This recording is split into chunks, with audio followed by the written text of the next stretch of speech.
Bollywood ಬಾದ್ಶಾ Shahrukh Khan ಕಡೆಯಿಂದ advertisement ಮಾಡಿಸಿರ್ತಾರೆ. Indian team jersey ಮೇಲೆ ಅವ್ರದೇ ಅಡ್ವರ್ಟೈಸ್ಮೆಂಟ್ ಇರುತ್ತೆ. ಪ್ರಪಂಚದ ಟಾಪ್ ಫುಟ್ಬಾಲರ್ ಅಲ್ಲಿ ಒಬ್ಬರಾದಂತ ಲಿಯೋನಲ್ ಮೆಸ್ಸಿ ಕೈಲಿ ಅಡ್ವರ್ಟೈಸ್ಮೆಂಟ್ ಕೂಡ ಮಾಡಿಸಿರ್ತಾರೆ. And FIFA World Cup main sponsorship ಕೂಡ ಇವರೇ ಮಾಡಿರ್ತಾರೆ. ಆದ್ರೆ ಇವತ್ತು ಬ್ಯಾಂಕ್ರಪ್ಸಿ, ಕಂಪನಿನಲ್ಲಿ ಕೆಲಸ ಮಾಡ್ತಿರುವಂತ ಎಂಪ್ಲಾಯಿಗಳಿಗೆ ಕರೆಕ್ಟ್ ಆಗಿ ಸ್ಯಾಲರಿ ಕೊಡಕ್ ಆಗ್ತಿಲ್ಲ, ಗೌರ್ಮೆಂಟ್ ಗೆ ಕರೆಕ್ಟ್ ಆಗಿ ಟ್ಯಾಕ್ಸ್ ಕಟ್ಟಕ್ ಆಗ್ತಿಲ್ಲ, ಇನ್ವೆಸ್ಟ್ ಮಾಡಿರೋರಿಗೆ ವಾಪಸ್ ದುಡ್ಡು ಕೊಡಕ್ ಆಗ್ತಿಲ್ಲ. ನಮ್ಮ ಇಂಡಿಯಾದ ಎಲ್ಲ ಮೇಜರ್ ಸಿಟಿನಲ್ಲಿ ಇದ್ದಂತ ಈ ಕಂಪನಿ ಇವತ್ತು ಎಲ್ಲ ಸಿಟಿನಲ್ಲಿ ಕ್ಲೋಸ್ ಮಾಡಿ ಬರೀ ಬೆಂಗಳೂರಲ್ಲಿ ಮಾತ್ರ ಒಂದೇ ಒಂದು ಕಂಪನಿನ ಇಟ್ಕೊಂಡಿದಾರಂತೆ. ಆ ಕಂಪನಿಯ ಓನರ್ ಹೆಸರು ರವೀಂದ್ರನ್ ಬೈಜು. 1 ವರ್ಷದ ಹಿಂದೆ ಆ ವ್ಯಕ್ತಿ ಹತ್ರ ಇದ್ದದ್ದು 17,000 ಕೋಟಿ. ಆದ್ರೆ ಇವತ್ತು ಝೀರೋ. ತನ್ನ ಕಂಪನಿಯ ಎಂಪ್ಲಾಯಿಗಳಿಗೆ ಸ್ಯಾಲರಿ ಕೊಡ್ಲಿಕ್ಕೆ ಆಗದೆ ತನ್ನ 2 ಮನೆಗಳನ್ನು ಅಡ ಇಟ್ಟು ಸ್ಯಾಲರಿ ಕೊಟ್ಟಿದ್ದಾರೆ. ಅಂತ ಯೂನಿಕಾರ್ನ್ ಕಂಪ್ನಿ ಇವತ್ತು ಈ ಲೆವೆಲ್ಗೆ ಬರ್ಲಿಕ್ಕೆ ಕಾರಣ ಆದ್ರೂ ಏನು, ಅಂಡ್ ಆ ಕಂಪ್ನಿನ ಹೇಗೆ ಆ ಒಬ್ಬ ವ್ಯಕ್ತಿ ಬಿಲ್ಡ್ ಮಾಡಿದ್ರು.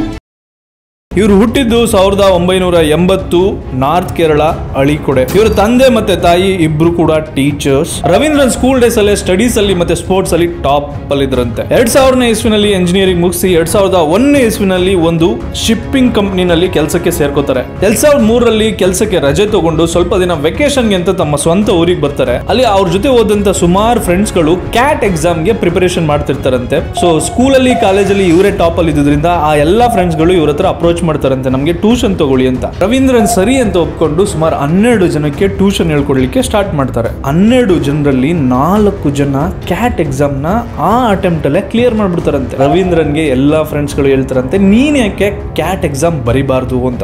ಬರೋ ವರ್ಷದಲ್ಲಿ ರವೀಂದ್ರನ್ ಕೂಡ ಒಂದು ಕ್ಯಾಟ್ ಎಕ್ಸಾಮ್ ನ ಅಪಿಯರ್ ಮಾಡ್ತಾರೆ. 100ಕ್ಕೆ 100 ಅಂದ್ರೆ 100% ಮಾರ್ಕ್ಸ್ ನ ತೆಗೆದು ಟಾಪ್ ಅಲ್ಲಿ ಬರ್ತಾರಂತೆ. ಅವರಿಗೆ ಕ್ಯಾಟ್ ಅಥವಾ MBA ಇಷ್ಟ ಇಲ್ಲದೆ ಬ್ಯಾಕ್ ಟು ಪೆವಿಲಿಯನ್ ಅಂತ ತನ್ನ ಶಿಪ್ ಕಂಪನಿನಲ್ಲಿ ಕೆಲಸ ಮಾಡ್ಲಿಕ್ಕೆ ಅಂತ ವಾಪಸ್ ಹೋಗ್ತಾರಂತೆ. 2015ರಲ್ಲಿ ಮತ್ತೊಂದ್ಸಲ ಕ್ಯಾಟ್ ಎಕ್ಸಾಮ್ ನ ಬರೀತಾರೆ. ಈ ಸಲನು ಕೂಡ ಗೆಸ್ ವಾಟ್, 100ಕ್ಕೆ 100 ಮಾರ್ಕ್ಸ್ ಗಳನ್ನ ತೆಗೆದು ಟಾಪ್ ಅಲ್ಲಿ ಬರ್ತಾರೆ. ಕ್ಯಾಟ್ ಎಕ್ಸಾಮಿನೇಷನ್ ನಡೆಯುವ ಎಲ್ಲ ಎಜುಕೇಶನ್ ಇನ್ಸ್ಟಿಟ್ಯೂಟ್ ಗಳಿಗೆ ಹೈಲೈಟ್ ಆಗ್ತಾರೆ. ಅಲ್ಲಿ ಶುರು ಆಗಿದ್ದು ಕೋಚಿಂಗ್. ಅವರ ಫ್ರೆಂಡ್ಸ್ ಮತ್ತೆ ಅವರ ಮ್ಯೂಚುವಲ್ ಫ್ರೆಂಡ್ಸ್ ಗಳು ಎಲ್ಲರೂ ಕೂಡ ಇವ್ರ ಹತ್ರನೇ ಕೋಚಿಂಗ್ ಗೆ ಅಂತ ಬರ್ತಾರಂತೆ. 2006ರಲ್ಲಿ ಅಫಿಷಿಯಲ್ ಆಗಿ ಬೈಜು ಕ್ಲಾಸ್ ಗಳನ್ನ ಶುರು ಮಾಡ್ತಾರೆ. ಒಂದು ಕ್ಲಾಸ್ ಅಲ್ಲಿ 1200 ಸ್ಟೂಡೆಂಟ್ ಗಳು ಇರ್ತಾರಂತೆ. ಅವರು ಒಂದು ಇಂಡಕ್ಷನ್ ಕ್ಲಾಸ್ ನ ಕಂಡಕ್ಟ್ ಮಾಡ್ತಾರೆ. ಅಂದ್ರೆ ಫಸ್ಟ್ ಕ್ಲಾಸ್ ಯಾವುದೇ ಸ್ಟೂಡೆಂಟ್ ಬಂದ್ರು ಫ್ರೀ, ಮತ್ತೆ ನೆಕ್ಸ್ಟ್ ಕ್ಲಾಸ್ ಗಳು ಬರಬೇಕು ಅಂದ್ರೆ ನೀವು 750 ರೂಪೀಸ್ ಕೊಡಬೇಕು ಅಂತ ಒಂದು ಕೋಚಿಂಗ್ ಅನ್ನ ಸ್ಟಾರ್ಟ್ ಮಾಡ್ತಾರೆ. ಅವರು ಶುರು ಮಾಡಿದ್ದು ಬೆಂಗಳೂರಲ್ಲೇ. ಶುರು ಮಾಡಿದ ಕೆಲವೇ ವರ್ಷಗಳಲ್ಲಿ ತುಂಬಾ ಫೇಮಸ್ ಆಗೋಗ್ತಾರೆ. 2007ರಿಂದ 2009ರಷ್ಟರಲ್ಲಿ ಭಾರತದ 9 ಬಿಗ್ ಸಿಟೀಸ್ ಗಳಲ್ಲಿ ತಮ್ಮ ಬ್ರಾಂಚ್ ಅನ್ನು ಓಪನ್ ಮಾಡಿ ಅವರೇ ಕ್ಲಾಸ್ ನ ನಡೆಸ್ತಾ ಇರ್ತಾರಂತೆ.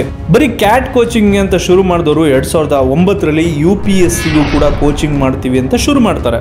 2011ರಲ್ಲಿ ಥಿಂಕ್ ಅಂಡ್ ಲರ್ನ್ ಅಂತ ಒಂದು ಕಂಪನಿ ಶುರು ಆಗುತ್ತೆ. 2013ರಲ್ಲಿ 50 ಕೋಟಿ ಮಣಿಪಾಲ್ ಗ್ರೂಪ್ ನ ರಂಜನ್ ಕಡೆಯಿಂದ ಇನ್ವೆಸ್ಟ್ಮೆಂಟ್ ಸಿಗುತ್ತೆ. ಇನ್ವೆಸ್ಟ್ಮೆಂಟ್ ಬಂದ್ಮೇಲೆ ರವೀಂದ್ರನ್ ಮೊಬೈಲ್ ಅಪ್ಲಿಕೇಶನ್ ನ ಡೆವಲಪ್ಮೆಂಟ್ ಶುರು ಮಾಡ್ತಾರೆ. ಸಪೋಸ್ ನೀವು ಯಾವ್ದಾರ ಒಂದು ಮೂವಿ ಥಿಯೇಟರ್ಗೆ ಹೋಗ್ಬಿಟ್ಟು ಫುಲ್ ಮೂವಿ ನೋಡ್ತೀರಾ 2.5 ಗಂಟೆ, ನಿಮ್ಗೆ ಯಾವುದೇ ಒಂದು ವಿಷಯನ ಮಧ್ಯೆ ಹೀರೋ ಅವ್ನ್ ಏನ್ ಮಾಡ್ದ, ಆ ಸಿಚುಯೇಷನ್ ಅಲ್ಲಿ ಇದೇನ್ ಮಾಡ್ದ ಅಂತ ಏನೇ ಕೇಳಿದ್ರು ಪರ್ಫೆಕ್ಟ್ ಆಗಿ ಹೇಳ್ತೀರಾ. ಬಟ್ ಅದೇ 1 ಅವರ್ ಕ್ಲಾಸ್ ನ ಕೇಳಿ ನಿಮ್ಗೆ ಯಾವ್ದಾನ ಒಂದು ಕ್ವಶನ್ ನ ಕೇಳಿದ್ರೆ ನಂಗೆ TC ಕೊಟ್ಬಿಡಿ ಸರ್, ನಾ ಕಾಲೇಜ್ ಬಿಟ್ಟು ಹೊರಟೋಗ್ತೀನಿ, ಅಬ್ಬಬ್ಬ ಅದು ಕಾಮನ್. ಈ ಡಿಫ್ರೆನ್ಸ್ ನ ಕಂಡಿಡಿದಂತ ರವೀಂದ್ರನ್, ಯಾಕೆ ನಾವು ಎಜುಕೇಶನ್ ಸಿಸ್ಟಮ್ ಅಲ್ಲಿ ಈ ಅನಿಮೇಷನ್ ನ ಯೂಸ್ ಮಾಡಿ ಎಕ್ಸ್ಪ್ಲನೇಷನ್ ಮಾಡಬೇಕಾದ್ರೆ ಯಾವುದೇ ಇಮ್ಯಾಜಿನೇಷನ್ ಸ್ಟೂಡೆಂಟ್ ಮಾಡ್ಕೊಳ್ಳೋದಕ್ಕೂ ಮುಂಚೆ ನಾವೊಂದು ಇಮ್ಯಾಜಿನರಿ ಅನಿಮೇಷನ್ ನ ತೋರಿಸ್ತೀವಿ, ಸೊ ದಟ್ ಸ್ಟೂಡೆಂಟ್ಸ್ ಈಸಿಯಾಗಿ ಅರ್ಥ ಮಾಡ್ಕೊಂತಾರೆ. ಇವಾಗ ರವೀಂದ್ರನ್ ಹತ್ರ ಪ್ರಾಡಕ್ಟ್ ಡೆವಲಪ್ಮೆಂಟ್ ಆಗಿದೆ, ಇನ್ವೆಸ್ಟ್ಮೆಂಟ್ ಬಂದಿದೆ, ಇನ್ನು ಇರೋದು ಸೇಲ್ಸ್. ಇಲ್ಲಿ ಶುರು ಆಗುತ್ತೆ ರವೀಂದ್ರನ್ ಅವರ ಸೆಕೆಂಡ್ ಇಂಟೆಲಿಜೆಂಟ್ ಗೇಮ್.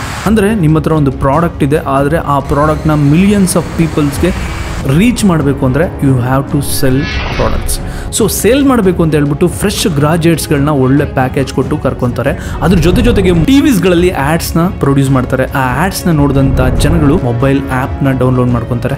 ಡೌನ್ಲೋಡ್ ಮಾಡಿ ಲಾಗಿನ್ ಆಗ್ತಿದ್ದಂತೆ ಬೈಜುವಿನ ಒಬ್ಬ ಸೇಲ್ಸ್ ಮ್ಯಾನ್ ಆ ಪೇರೆಂಟ್ಸ್ಗೆ ಕಾಲ್ ಮಾಡ್ತಿದ್ರು, ಒಂದು ಕನ್ಸಲ್ಟೇಷನ್ನ ಇಟ್ಕೊಂತಿದ್ರು. ಅಂದರೆ ಅವ್ರ ಮನೆಗೆ ಹೋಗಿ ಆ ಮಗುವಿನ ಜೊತೆ ಇಂಟ್ರಾಕ್ಷನ್ ಮಾಡಿ ಆ ಮಗುವಿನ ಸ್ಟ್ರೆಂತ್ ಅಂಡ್ ವೀಕ್ನೆಸ್ನ ಅನಲೈಸ್ ಮಾಡಿ ಆ ಮಗು ಕೈಲಿ ಆನ್ಸರ್ ಮಾಡೋಕ್ಕಾಗ ಆಗದೇ ಇರೋ ಥರ ಒಂದಷ್ಟು ಕ್ವಶನ್ಸ್ಗಳನ್ನ ಅವರ ಪೇರೆಂಟ್ಸ್ ಮುಂದೆನೇ ಕೇಳಿ, ಸೊ ದಟ್ ಅವರ ಮಕ್ಕಳಿಗೆ ಏನೂ ಗೊತ್ತಿಲ್ಲ ಅನ್ನುವಂಥ ಒಂದು ಗೇಮ್ನ ಆಡಿದ್ರು. ಅವಾಗ ಆ ಪೇರೆಂಟ್ಸ್ಗೆ ಏನಿಸ್ತಿತ್ತು, ನಮ್ಮ ಮಗು ಇನ್ನೂ ಕಲಿಯೋದು ತುಂಬ ಇದೆ ಅಂತ ಹೇಳಿ ಅವರ ಸಬ್ಸ್ಕ್ರಿಪ್ಷನ್ನ ತಗೊತಾ ಇದ್ರು. ಸಪೋಸ್ ಅವ್ರೇನಾದರೂ ತಗೊಳಕ್ಕಾಗಲ್ಲ ಅನ್ನೋ ಪರಿಸ್ಥಿತಿ ಬಂದಾಗ 50% ಸ್ಕಾಲರ್ಶಿಪ್ ಆಪ್ಷನ್, ಮತ್ತೆ ನಿಮ್ಗೆ ಯಾವಾಗ ಬೇಡ ಅಂದ್ರೂ ಕೂಡ 100% ರೀಫಂಡ್ ಕೊಡ್ತೀವಿ ಅನ್ನೋಂಥ ಒಂದು ಸುಳ್ಳು ಭರವಸೆಗಳನ್ನ ಕೊಟ್ಟು ಅಲ್ಲಿ ಪೇರೆಂಟ್ಸ್ಗಳಿಗೆ ತನ್ನ ಮಕ್ಕಳು ಚೆನ್ನಾಗಿ ಓದಬೇಕು ಅನ್ನುವಂಥ ಒಂದು ಫೀಲಿಂಗ್ನ ಬಿಸ್ನೆಸ್ ಆಗಿ ಕನ್ವರ್ಟ್ ಮಾಡಲಿಕ್ಕೆ ಈ ಎಲ್ಲ ಸೇಲ್ಸ್ಮೆನ್ಗಳು ಕಾರಣ ಆಗ್ತಾರೆ. ಈ ಎಲ್ಲ ಸೇಲ್ಸ್ಮೆನ್ಗಳು ಮಾಡಿದಂಥ ಸೇಲ್ಸಿಂದ ಬೈಜು ಯಾವ ಲೆವೆಲ್ಗೆ ಬೆಳೀತು ಅಂದ್ರೆ ರಾಕೆಟ್ ಸ್ಪೀಡಲ್ಲಿ ಬೆಳೀತು. 2018 $1 ಬಿಲಿಯನ್ ವ್ಯಾಲ್ಯೂಯೇಷನ್ ಮಾಡಿ ಇಂಡಿಯಾದಲ್ಲೇ ಫಸ್ಟ್ ಎಡ್ಟೆಕ್ ಕಂಪನಿ ಯೂನಿಕಾರ್ನ್ ಗ್ರೂಪಿಗೆ ಸೇರಿದಂಥದ್ದು ಆಗುತ್ತೆ. 2018 2020 $8 ಬಿಲಿಯನ್ ವ್ಯಾಲ್ಯೂಯೇಷನ್ಗೆ ಏರುತ್ತೆ. 2020 ರವೀಂದ್ರನ್ಗೆ ಒಂದು ಬ್ರಹ್ಮಾಸ್ತ್ರನೇ ಸಿಗುತ್ತೆ, ಅದೇ कोविड-19। आज रात 12 बजे से संपूर्ण देश में ಸಂಪೂರ್ಣ ಲಾಕ್ಡೌನ್ ಹೋನೆ ಜಾ ರಹಾ.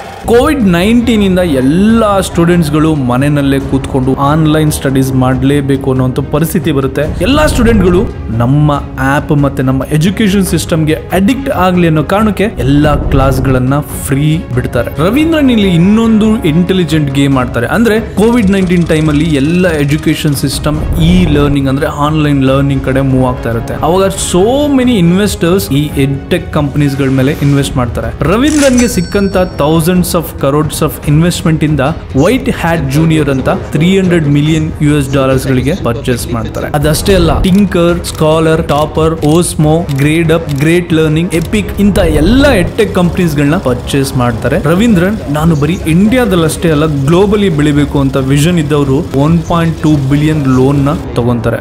ಬೈಜೂಸ್ ಒಂದು ಕಡೆ ಲೋನ್ ತಗೊಂಡಿದ್ದಾರೆ, ಇನ್ನೊಂದು ಕಡೆ ದೊಡ್ಡ ದೊಡ್ಡ ಎಡ್ಟೆಕ್ ಕಂಪನೀಸ್ ಗಳನ್ನ ಪರ್ಚೇಸ್ ಮಾಡಿದ್ದಾರೆ. ಅವ್ರಿಗೆ ಇರುವಂತ ನೆಕ್ಸ್ಟ್ ಟಾರ್ಗೆಟ್ ಸೇಲ್ಸ್.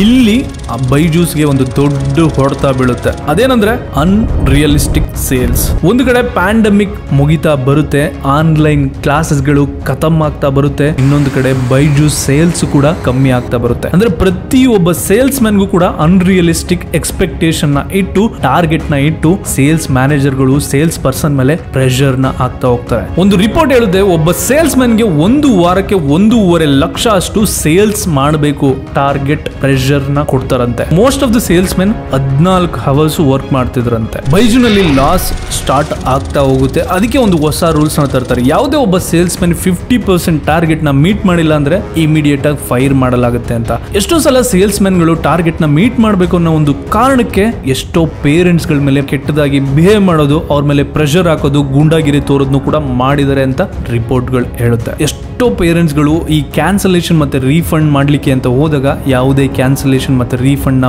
ಮಾಡಲಿಲ್ಲ.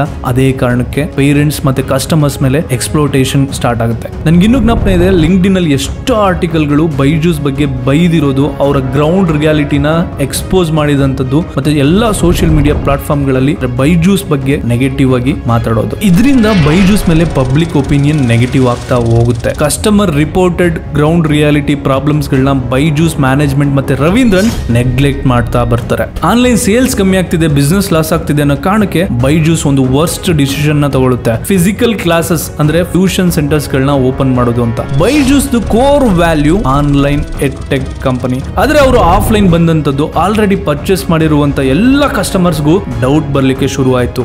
ಬೈಜೂಸ್ ಸೇಲ್ಸ್ ಮತ್ತೆ ಆನ್ಲೈನ್ ಕ್ಲಾಸಸ್ ಗಳು ಕಮ್ಮಿ ಆಗ್ಲಿಕ್ಕೆ ಮೈನ್ ಇನ್ನೊಂದು ಕಾರಣ ಏನಂದ್ರೆ ಎಲ್ಲಾ ಪೇರೆಂಟ್ಸ್ ಗಳು ತಮ್ಮ ಮಕ್ಕಳು ಆಫ್ಲೈನ್ ಕ್ಲಾಸಸ್ ಹೋಗ್ಬೇಕು ಅಂತ ಡಿಸೈಡ್ ಮಾಡ್ತಾರೆ. ಕಾರಣ ಮಕ್ಕಳು ಆನ್ಲೈನ್ ಕಲಿತೀವಿ ಅಂತ ಹೇಳಿ ಯೂಟ್ಯೂಬ್, ಫೇಸ್ಬುಕ್, ಇನ್ಸ್ಟಾಗ್ರಾಮ್ ಎಲ್ಲ ಸೋಷಿಯಲ್ ಮೀಡಿಯಾ ಪ್ಲಾಟ್ಫಾರ್ಮ್ ಗಳನ್ನ ಯೂಸ್ ಮಾಡೋದು, ಅವರು ಡಿಸ್ಟ್ರಾಕ್ಷನ್ ಜಾಸ್ತಿ ಆಗ್ತಿದ್ರು ಅಂತ. ಅದೇ ಕಾರಣಕ್ಕೆ ಎಲ್ಲಾ ಪೇರೆಂಟ್ಸ್ ಗಳು ತಮ್ಮ ಮಕ್ಕಳು ಆಫ್ಲೈನ್ ಕ್ಲಾಸಸ್ ಗಳಿಗೆ ಹೋಗ್ಬೇಕು, ಅಲ್ಲಿ ಯಾವುದೇ ಡಿಸ್ಟ್ರಾಕ್ಷನ್ ಗಳು ಇರೋದಿಲ್ಲ, ಮತ್ತೆ ಟೀಚರ್ಸ್ ಜೊತೆ ಡೈರೆಕ್ಟ್ ಇಂಟರಾಕ್ಷನ್ ಇರುತ್ತೆ. ಯಾವುದೇ ಡೌಟ್ ಇದ್ರು ಕೂಡ ಅಲ್ಲೇ ಕ್ಲಿಯರ್ ಮಾಡ್ಕೊಂತಾರೆ ಅನ್ನೋ ಕಾರಣಕ್ಕೆ 2022 ನಲ್ಲಿ ಬೈಜೂಸ್ ಒಂದು ರಿಪೋರ್ಟ್ ನ ರಿಲೀಸ್ ಮಾಡುತ್ತೆ. ತನ್ನ ಪ್ರೀವಿಯಸ್ ಇಯರ್ಸ್ ನಲ್ಲಿ ನಡೆದಂತ ರೆವೆನ್ಯೂ 2428 crores ಅಂತ ರಿಲೀಸ್ ಮಾಡುತ್ತೆ. ಆದ್ರೆ ಆಕ್ಚುಯಲ್ ಲಾಸಸ್ 4000 564 ಕೋಟಿ ಇತ್ತಂತೆ. ಇದು ಪಬ್ಲಿಕ್ಕಿಗೆ ಓಪನ್ ಆಗಿ ಗೊತ್ತಾದ ನಂತರ ಯಾವುದೇ ಕ್ಯಾಪಿಟಲ್ ಇನ್ವೆಸ್ಟರ್ಸ್ ಕೂಡ ಬೈಜು ಮೇಲೆ ದುಡ್ಡು ಹಾಕ್ತಿರ್ಲಿಲ್ಲ.